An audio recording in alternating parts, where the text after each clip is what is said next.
Hello and फ़खैर रागले to all of you. मैं हूँ फ़खर यूसुफ़ज़ई और आप देख रहे हैं डिबेट विद फ़खर। आज की डिबेट में बात करेंगे 2 बड़ी इम्पोर्टेंट खबरें आ रही हैं। एक तो ये कि पन्नू का केस मतलब काफ़ी टाइम से चल रहा है, काफ़ी महीने हो गए।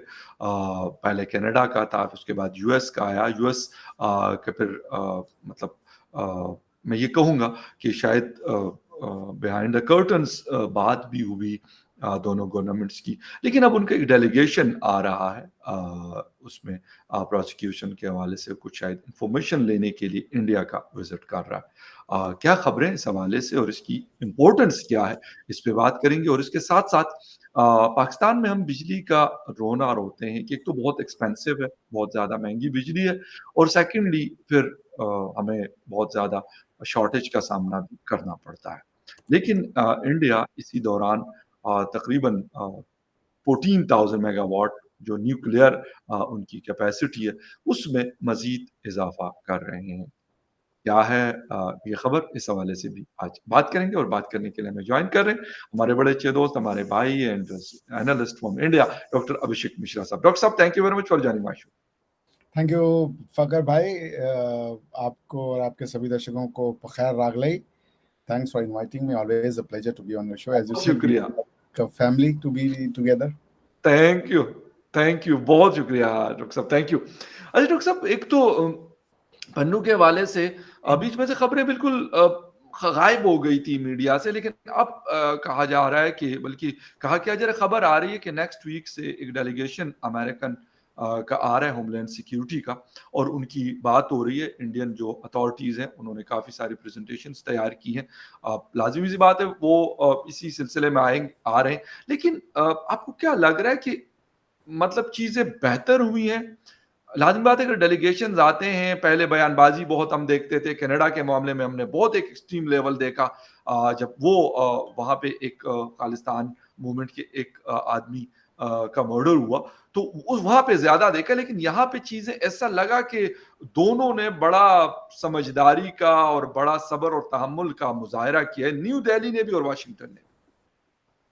जी, देखिए, ये जो डेलीगेशन आ रहा है यूएस से, इसको हेड कर रही हैं जो डेप्यूटी सेक्रेटरी होमलैंड हैं, क्रिस्टी कैनगैलो।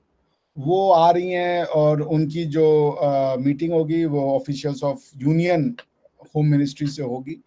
ये पन्नू के संदर्भ में नहीं है, it has nothing to do with the Pannu, but ये मीटिंग बेसिकली आ रही है। इसका जो आप समझ लीजिए पर्पस है, वो पर्पस है कि इंडिया की सेंसिटिविटीज को अमेरिका समझे। तो they are coming to discuss the issue of Khalistan, issue of drug peddling in India, issue of terrorism in India, और इसका जो इस तरीके के लोग जो असाइलम या इमिग्रेशन ले लेते हैं यूएस में, तो US would also not like to give asylum to criminals and bandits. ठीक है ना? आप की असाइलम पॉलिसी जेन्युइन बंदे के लिए होनी चाहिए। फ्रॉडस्टर्स और जो इस तरीके के टेररिस्ट हैं जो दूसरी कंट्रीज का सॉइल यूज कर रहे हैं अपने नेफेरियस एक्टिविटीज को ले जाने के लिए, और दूसरी कंट्रीज जो स्पेशली आपकी अलाइड कंट्री है या आपकी फ्रेंडली कंट्रीज है, तो आप ऐसे लोगों को यदि आप देते रहेंगे, Pannu is one case, it's not specific to Pannu, उन्होंने अपने प्रेस रिलीज में कह दिया है। बट ये कि समझना तो पड़ेगा ना कि खालिस्तान पर्पस है कि आप इसको सिर्फ freedom of speech and expression का नाम दे करके ऐसे अंडर द, जैसे कह लीजिए, कारपेट आप नहीं श्रग ऑफ कर सकते।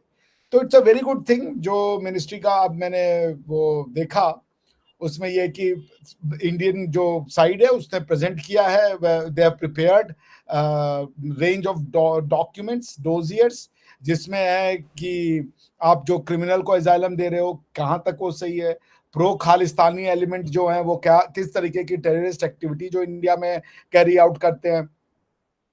उसके बाद जो अभी कुछ दिन पहले सैन फ्रांसिस्को में हमारे एक काउंसलेट के ऊपर हमला किया गया था, तो इंडिया इज ऑल्सो डिमांडिंग कि ये जो खालिस्तानियों ने हमला किया था उनको आप पकड़ो।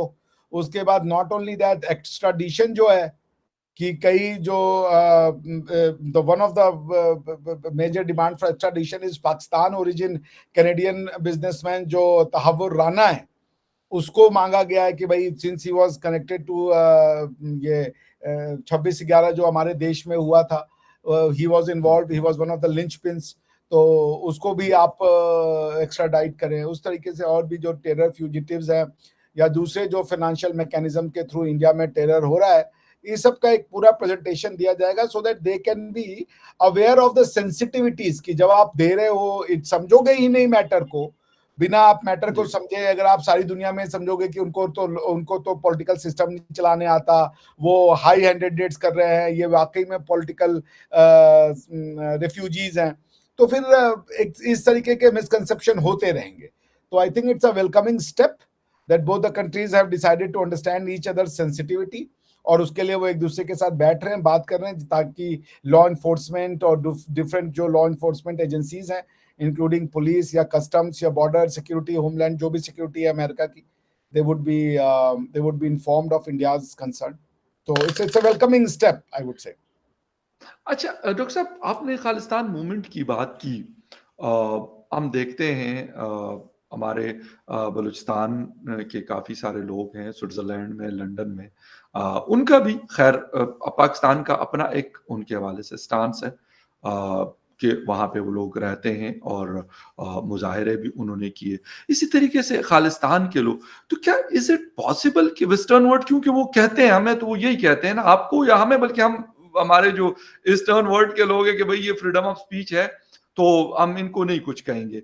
ये क्या अब वाकई आपको लगता है कि उनके ऊपर इतना प्रेशर है इंडिया का कि वो इस बात पे मजबूर हुए कि वो इस इशू के ऊपर बात कर रहे हैं, या पहले भी करते आ रहे हैं? बिल्कुल प्रेशर है भाई। मुझे याद है गुलशन कुमार के हत्या के केस में जी। एक जो डिडेड क्रिमिनल था, ही सिंपली लेफ्ट फॉर यूके, और यूके की कोर्ट ने डिसाइड किया कि हम इनको एक्स्ट्राडाइट इसलिए नहीं कर सकते कि वो XYZ कम्युनिटी से है और इंडिया की जो रूल ऑफ लॉ है या जो इंडिया की जुडिशरी है वो बायस है। इस तरीके से वेस्टर्न वर्ल्ड ने डिग्रेड किया है, डिमीन किया है, और जिसे कह लीजिए बायसनेस दिखाई है दूसरे कंट्री के रूल ऑफ लॉ को या उनके कॉन्स्टिट्यूशनल मैकेनिज्म्स को। So I don't know about Pakistan का भी कंसर्न है और वो अपनी तरीके से डील करेंगे, मगर इंडिया के कंसर्न्स को तो उनको समझने पड़ेंगे कि given the robust democracy that we have, given the robust freedom that we have, भाई फ्रीडम के नाम पे आप एनार्की को तो नहीं इंट्रोड्यूस कर दोगे। At some point of time freedom has to be merged with the rule of law, discipline, administration करना फिर आसान नहीं हो पाएगा आपके पास कि आप एकदम absolute you will make them run riot, ठीक है ना। तो ये बात दोनों को समझनी पड़ेगी कि अगर आपको आपके यहाँ पे कंसर्न है कि इलीगल लोग आ रहे हैं मेक्सिको से और आप उनको एक तरीके से देखते हो, या आप ड्रग्स या नार्कोटिक्स को अपने यहाँ पे एक तरीके से देखते हो और आप उसको इंडिया में दूसरे तरीके से देख रहे हो, that will not be the case. तो मेरे ख्याल से yes, West is under pressure कि वो they cannot lose our lives in the name of their own high moral grounds और high moral understanding of the rule of law, दूसरे के legal system को या दूसरे के sensitivities को वो सिर्फ सिंपली ब्रश ऑफ कर दे कि नहीं इनको तो पता ही नहीं है, इनको इनके इश्यूज हैं। जैसे टेररिज्म को शुरू में उन्होंने कहा था कि टेररिज्म आपके यहाँ पे प्रॉब्लम है, आपको एडमिनिस्ट्रेशन नहीं आता। Now terrorism has become the world menace and they are taking it seriously. तो आई थिंक वेस्ट को ये समझना पड़ेगा। और आपने अभी देखा होगा जो रीएश्योरेंस दिया है जयशंकर साहब ने, जब उन्होंने कहा कि Quad is here to stay and Quad is going to have its own think tank, Quad is going to have its own policies, और because we cannot allow China को कि China जो है हमारे विशेष के ऊपर अपना सिक्योरिटी काउंसिल में जाके वीटो लगा दे। तो Quad is here to stay and that must have sounded like a good music to the Western countries. But again आपको रेसिप्रोकेट तो करना पड़ेगा ना भाई। दुनिया रेसिप्रोकेसी में हम क्वाड भी ले आए, हम सब भी ले आए, और आप कहो कि पतवंत साहब जो है, गुरपतवंत सिंह पन्नू, वो जो है वो फ्रीडम ऑफ स्पीच का बड़ा चैंपियन है। That can be done. अच्छा, आपने डॉक्टर जयशंकर साहब की बात की है, वो ये अक्सर हमने यू टू यू में भी देखा और उसके अलावा मुख्तलिफ फोरम्स के ऊपर हम उनकी ये बात सुनते हैं, और बड़ा मतलब बाज़ औक़ात वो अल्फाज तो मतलब जिसे कहते हैं बड़े स्माइली फेस के साथ वो लेके आ रहे थे, लेकिन बड़े हार्श किस्म के होते हैं, सख्त अल्फाज का इस्तेमाल करते हैं। और वो फेस एक्सप्रेशंस उनके, तो ये उनका जो लास्ट 2-3 सालों में हम देख रहे हैं यूरोप में, यूके में, अमेरिका में या बाकी कंट्रीज में वो जाते हैं और वो बाकायदा वहां पे एक मतलब खुल के बात कर रहे होते हैं, तो उसका भी एक इम्पैक्ट है ये। जी, बिल्कुल, जिसे कहते हैं ना अनअबैशड, तो India have started becoming unabashedly Indian, कि भाई वी आर इंडियन। आप हमको आप हमारी नजर से देखो, इनफ ऑफ दिस नॉनसेंस की आप हमको अपनी नजर से देखो, अपने समझ तरीके से देखो ना। तो बर्ड आई व्यू से आप दुनिया को नहीं समझ सकते हो जब तक आप खुद भी खुद उस सिस्टम का पार्ट ना हो। तो जयशंकर साहब इज अ फ्रेश, जिसे कह लीजिए ब्रीज फॉर इंडियंस, कि वो इंडियन बात को इंडियन कंसर्न के साथ दुनिया के सामने रखते हैं और बिना किसी लाग लपेट के लगते हैं। तो इंडिया की ना पिछले 70 साल की एक टेंडेंसी थी, या हम सब के इंडियंस के ये जीन्स में आ गया था, somehow to placate, to appease, ना खुश करके रखो, बुरा मत बोलो, ऐसा मत बोलो कि ओके, बुरा नहीं, सच भी मत बोलो, अगर किसी को बुरा लग रहा है तो अवॉइड करो। We have okay, been made to behave like that, क्या ये मत बोल दो। अब जैसे मैं आपको बताऊं, एक पिक्चर हमारे यहाँ थी, वो कॉलोनियलिज्म पे बनी है, जिसमें ब्रिटिशर्स को बड़ा बुरा दिखाया गया। तो ओके, हमारे यहाँ के लोगों ने उसको इसलिए नहीं भेजा ऑस्कर में, किससे हमारा रिलेशनशिप खराब हो जाएगा। अरे भाई, जो सच है वो तो दिखाएंगे ना, तुमको रिलेशनशिप इससे कैसे खराब हो जाएगा? तो अपने सच के ऊपर जो है तुम वो चादर डाल दोगे कि सच मत दिखाओ। This is what Indian mindset was, कि आप ऑस्कर में मूवी इसलिए नहीं भेजे हो कि they had shown Britishers in the poor light, और बाद में आरआरआर जो मूवी है जिसको ऑस्कर में प्राइज मिला, वो थी ही कॉलोनियलिज्म के ऊपर। सो जब आप अपनी स्टोरी को कहने का गट्स रखेंगे, दुनिया अप्रिशिएट करेगी, provided you have a genuine story to tell. अगर आप मैन्युफैक्चर्ड और जिसे कह लीजिए स्क्यूड स्टोरी करेंगे, दुनिया will not listen to it. तो India has a story to tell, India had been there for ages, और हमें अपनी जो है समझ लीजिए कि यूटिलिटी, या हमें अब हमारी जो पॉलिसीज है या हमारा थॉट प्रोसेस है, वो दुनिया को समझाने के लिए बहुत ज्यादा जरूरत नहीं है। We have proved it over a period of time. Indians have gone to different places in the world. सबने बहुत अच्छा किया है, उस सोसाइटी में घुल मिल के रहे हैं, वो दैट शोज कि हमारी वैल्यूज क्या है। तो इसलिए ये एक तरीके का कॉन्फिडेंट इंडिया है जो एस जयशंकर साहब के फॉर्म में दिखता है। मगर क्रेडिट जाना होगा प्राइम मिनिस्टर मोदी को, बिकॉज कि या एस जयशंकर साहब तो एग्जैक्टली, आईएफएस होकर रिटायर्ड होकर के कहीं प्राइवेट कंपनी में काम कर रहे थे, और बिल्कुल, मोदी साहब चाहते तो किसी को भी वो मिनिस्टर ऑफ एक्सटर्नल अफेयर बना सकते यू थे। आर राइट, मगर बिल्कुल ठीक उनकी है, पारखी नजर देखिए, उन्होंने कहा भाई अजय शंकर साहब आप वापस आइए और चलिए ये काम कीजिए। उनको राज्यसभा में भेजा और उसके बाद उनसे ये काम करवाया। तो this, I mean, the man who is Modi is a phenomena, that happens. और ये मैं नहीं कह रहा, मुझे याद है इंडिया टुडे के कनक्लेव में आज से 6-7 साल पहले वो आए थे, जो बोरिस जॉनसन साहब, उन्होंने कहा था कि this man is a political phenomena, Modi, और that what the world has seen. Modi is not just for the India, he is a political phenomena for world. दुनिया उनको सुनती है बाबा अब तो। बिल्कुल, बिल्कुल, बिल्कुल, बिल्कुल। अच्छा, डॉक्टर साहब, ये बात बिल्कुल आपने दुरुस्त कही कि अब दुनिया सुनती है और बहुत गौर से सुनती है। ऐसा नहीं है कि वो हम कहते हैं ना कि कान से सुना और दूसरे से निकाल दिया, नहीं, ऐसा नहीं होता। सुनते भी हैं, समझते भी हैं और फिर वो करते भी हैं जो वो कहते हैं। ये बहुत बड़ा एक मैं कहूँगा कि एक बहुत बड़ी चीज़ है, बहुत बड़ी अचीवमेंट है।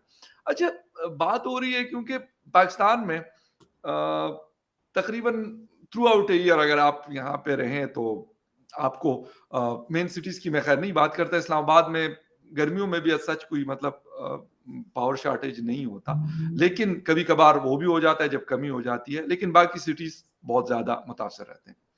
अभी खबर पढ़ रहा था, आपके साथ शेयर भी की कि तकरीबन 13,800 मेगावाट जो है न्यूक्लियर के नई मतलब कैपेसिटी इंस्टॉल की जा रही है और उसकी अभी खैर इनॉग्रेशन होनी है। जल्दी ये इलेक्ट्रिसिटी जो है चीप इलेक्ट्रिसिटी इंडियन नेशन को मिलना शुरू होगी।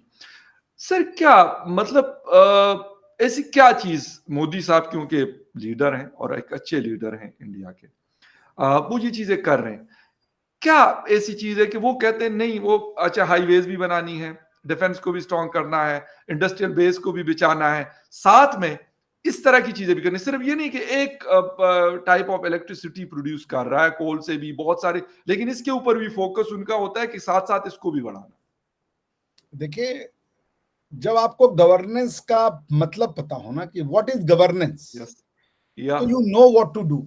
जब आपको पता ही नहीं है व्हाट इज गवर्नेंस, या पावर मिला है तो उस पावर का जो मैनिफेस्टेशन है वो कैसे होगा, तो you get involve into matters जो आपके लिए है नहीं। The good thing about prime minister Modi ना, कि उनको पता है कि गवर्नेंस क्या है और गवर्नेंस में उनको क्या डिलीवरेबल्स करने हैं, वो किस पॉलिटिकल प्लैंक पे आए हैं, he knows it very well. Prime minister Modi का पॉलिटिकल प्लैंक जो है, मुझे जो समझ में आता है, दो है। कल्चरल रिवाइवल ऑफ इंडिया, ये उनका पहला प्लैंक है। जो एक समाज भारत का, जो यहाँ का एबोरिजिन समाज है, इंडिजीनियस समाज है, उसने जो 700 साल तक झेला और उसको लोगों ने अपनी स्टोरी बताने नहीं दी, उसका रिवाइवल करना था मोदी जी को। वो पहला मैंडेट उनको इसी नाम पे मिला, for cultural reviving the India. उसमें दूसरा जो मैंडेट था, जो मोदी जी ने इस मैंडेट को प्रेजेंट किया अपने आप को, कि मैं कल्चरल रिवाइवलिज्म को लाऊंगा through infrastructural and economic development of India. तो ये जो ट्विन मैंडेट है, ये दोनों पे प्राइम मिनिस्टर मोदी ने 100 आउट ऑफ 100 स्कोर किए हैं। अभी मैं देख रहा था गवर्नमेंट का रिपोर्ट कि पिछले 9 सालों में power sector was, before 9 years, power sector India में कहा जाता था वी आर पावर डेफिशिएंट। तो हमारे यहाँ क्या या होता था, लोड शेडिंग टू हमारे यहाँ भी हो रहा होता है, टिका के। हमारे यहाँ भी होता था, लोड शेडिंग वाज अच्छा, ऑर्डर ऑफ द डे, खूब होता था लोड सही, शेडिंग। बनारस ओके, में मैं रहता था तो आप विश्वास करेंगे, 12-13 घंटे 14 बिजली घंटे बिजली की सप्लाई होती थी। अच्छा, हाँ जी, हाँ ये जी, तो बिल्कुल। अभी हमारे यहाँ भी ऐसी है वैसे, मतलब स्पेशली मेरे केपी के कुछ इलाके, जो मेरा अपना इलाका इसी तरह का 12-14 घंटे की लोड शेडिंग अब सर्दियों में भी हम फेस कर रहे हैं वहाँ पे। तो अब आप सोचिए कि आज वो क्यों करते हैं, क्योंकि पावर नहीं है उतनी आउटपुट। उसमें कुछ लोग भी अपना दिमाग लगा के, कटिया लगा करके चोरी जी, करने वाली बिल्कुल, तो टेंडेंसी भी बिल्कुल, रहती है ना। बिल्कुल, तो वो भी रहता है। तो एक तो इंफ्रास्ट्रक्चरल कमी है कि उतना जो प्रोड्यूस चाहिए वो हो नहीं रहा है, दूसरा फिर लोगों ने चोरी भी करनी रहती है। तो इस राइट, वजह से India was a power deficient. 9 साल में मोदी जी ने इंडिया को पावर डेफिशिएंट से पावर सफिशिएंट कर दिया, ठीक है जबरदस्त। ना। आज जो है इंडिया में उन्होंने 9 सालों में 1,94,354 मेगावाट जो है, यानी 1,94,300, almost 2 lakh megawatt. Almost 2 lakh megawatt की जनरेशन कैपेसिटी पिछले 9 सालों में उन्होंने डेवलप की है। That means it has been जबरदस्त, एडेड, ठीक है ना। जबरदस्त, जबरदस्त। तो अभी जो टोटल अगर आप देख लेंगे कि ये जो ये 2 लाख जोड़ा गया है, इसने आज की डेट में इंडिया की टोटल जो इलेक्ट्रिसिटी आउटपुट है वो 4,26,132 मेगावाट हो गई है, यानी 4,26,132 मेगावाट, ठीक है ना। सो जबरदस्त। अब ये 2023 और 24 में आप सिर्फ देख लें तो 9,943 मेगावाट, 9,943 मेगावाट सिर्फ एक साल में उन्होंने जोड़ा, 2023 से 2024 में। जबरदस्त। 1,674 मेगावाट जो फॉसिल फ्यूल सोर्सेज से आया, और अब इसमें से ये जो टोटल 9,000 यानी 10,000 मेगावाट जो जोड़ा गया, उसमें से 1,674 मेगावाट फॉसिल फ्यूल से आया, और 8,269 यानी 8,269 जो है वो नॉन फॉसिल फ्यूल से आया, यानी कि क्लीन एनर्जी। फॉसिल का एग्जैक्टली, मतलब है जब आप पेट्रोल ये या डीजल, डीजल वगैरह के साथ जो बिजली बन रही होती है, एग्जैक्टली। तो ये समझ लीजिए कि आज आपका 82%, अगर हम देख ले जो न्यूली इंस्टॉल्ड कैपेसिटी है, उसका 82% जो आ रहा है वो Modi ji, that's what climate change में जब वो जाते हैं तो लोग उनको सुनते हैं।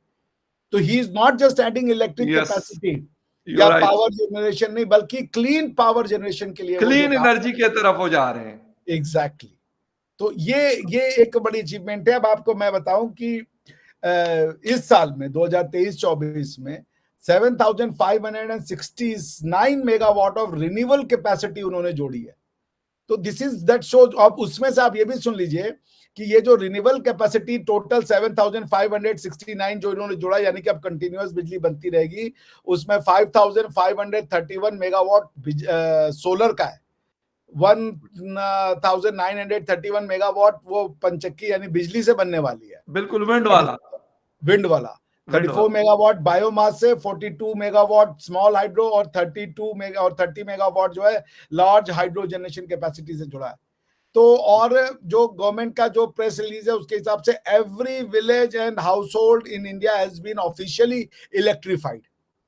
The availability of power in rural areas has increase from 12 घंटे जो पहले मिलता था 2015 में रूरल एरियाज में, फखर भाई आज भारत सरकार 20.6 घंटे की जो है वो रूरल एरिया में इलेक्ट्रिसिटी की सप्लाई है, और अर्बन इलाकों में 23.8 आवर्स यानी कि मुश्किल से जिसे आप ऑलमोस्ट 24 आवर बिजली अवेलेबल होती है जी अर्बन एरियाज में, और 20 प्लस आवर जो है वो रूरल एरियाज में अवेलेबल होती है जी throughout India. Throughout the India. Great, जबरदस्त। और मैंने आपको क्योंकि गांव के लोग हैं तो मैंने इसलिए डॉक्टर साहब को कहा कि अभी मतलब मेरा हर वीकेंड नहीं, दूसरे वीकेंड पे मैं लाजमी वहां होता हूं, तो वहां पर 12 आवर्स तो बड़े मतलब नॉर्मल सी बात है, लेकिन कभी ये 16 आवर्स में भी ये बात चली जाती है। और ऐसा रूरल एरिया नहीं है मेरा कि कोई शहर से बहुत दूर है, मतलब हार्डली भी 10 किलोमीटर भी नहीं होता होगा, इतना डिस्टेंस होगा 10-12 किलोमीटर, जो मेन सिटी है उससे वो दूर होगा। लेकिन इसके बावजूद, और ये वो एरिया है जहां पे इस वक्त ये सीपैक की बहुत बातें आप लोग भी सुनते होंगे, तो वहां पे पहला इकोनॉमिक जोन मेरे गांव के बिल्कुल पास है, मतलब आप पैदल भी जा सकते हैं 1.5-2 किलोमीटर के डिस्टेंस पे। इसके बावजूद ये हालात मैं आपको बता रहा हूँ। और इसी तरह हम बलूचिस्तान में जब मैं न्यूज चैनल के साथ काम कर रहा था तो हमारे रिपोर्टर्स रोज भेज रहे होते थे इस तरह की खबरें। सिंध में भी तकरीबन मिलता जुलता हाल है। सुना है कि पंजाब में थोड़ा सा कंपेरेटिवली बाकी प्रोविंसेस के बेहतर है, बाकी कश्मीर जीबी वगैरह सब में सेम सिचुएशन है। तो मेरे ख्याल में, मेरे लिए, मैं इसलिए बड़ा हैरान हो रहा था कि 20 प्लस आवर आपके रूरल एरिया में इलेक्ट्रिसिटी, 140 करोड़ की जनता रहती है, ये सब के सब तो खैर गांव में नहीं रहते, लेकिन एक बड़ा नंबर लाजमी रहता होगा और उनको ये इलेक्ट्रिसिटी अवेलेबल है। मेरे ख्याल में इट्स अ ग्रेट अचीवमेंट। और आज के दौर में भी हम एक महंगी बिजली के साथ हमारे पास अवेलेबिलिटी नहीं है। कभी कहते हैं इंस्टॉल कैपेसिटी बहुत है, लेकिन चोरी बहुत होती है, ये होता है, फला होता है, लाइन लॉसेज हैं, और उसका जो खमियाजा है वो हमारे जैसे लोगों को भुगतना पड़ता है कि पूरी पूरी रात लाइट नहीं है, बंद है। सर्दियों में आपको जस्ट लाइट चाहिए और तो कुछ नहीं चाहिए होता। और गर्मियों में तो खैर एसी का अपना सोचे, क्योंकि बिजली इतनी नहीं होती। गांव के हवाले से बात कर, इस्लामाबाद इज क्वाइट बेटर। अगर हम बात करते हैं तो यहाँ पे अवेलेबिलिटी ऑफ इलेक्ट्रिसिटी मैं यही कहूंगा कि 24/7 होती है, आपके पास वोल्टेज, आपके पास सिस्टम, इट्स क्वाइट बेटर। बाकी शहरों को जब मैं देखता हूँ तो काफी बेहतर है, बल्कि मैं बेहतरीन कहूंगा तो गलत नहीं होगा। बारिश हो जाए या कुछ भी हो जाए, इलेक्ट्रिसिटी की प्रॉब्लम नहीं होती। तो खैर एनीवे डॉक्टर साहब, बहुत जबरदस्त इंफॉर्मेशन मिली, और इलेक्ट्रिसिटी के हवाले से तो मैं मतलब ऐसे मुझे खुशी हो रही है ना जैसे मतलब पाकिस्तान में बिजली की लाइन आनी है। क्योंकि गांव में हम लोग अक्सर, मेरी छोटी सिस्टर, हम बात करते हैं कि यार गांव में, हालांकि हमारे घर में मैंने सोलर सिस्टम भी लगवाया हुआ गांव वाले घर में, हम ये बात करते हैं कि बारिश हो, गांव हो और लाइट हो, ये एक बड़ी, अगर किसी को आप कहे ना, क्योंकि बड़ी एक आम सी बात है ना, क्या होता है कि मतलब बारिश हो और गांव में और आपके यहाँ लाइट भी आ रही हो प्रॉपर, तो इतनी सी मतलब छोटी छोटी ख्वाहिशें होती है ना लोगों की। इसलिए मैं ये बात कर रहा था। और सेम लाइक दैट गर्मियों में भी, हालांकि गांव में एयर कंडीशनिंग का इस्तेमाल और इस तरह की चीजें बहुत कम है। ऐसा नहीं है कि लोग हर घर में 4-4 6-6 एसीज लगे हुए, बट इसके बावजूद वहां पे अवेलेबिलिटी नहीं है। लेकिन डॉक्टर साहब, थैंक यू वेरी मच, बहुत बहुत शुक्रिया आपका कि आपने शो ज्वाइन किया। And viewers, thank you very much for watching debate with Fakhar Yusuf ji. किसी और डिबेट में आपसे फिर मुलाकात होगी, तब तक के लिए take care, bye. Thank you Fakhar भाई। थैंक यू डॉक्टर साहब, थैंक यू।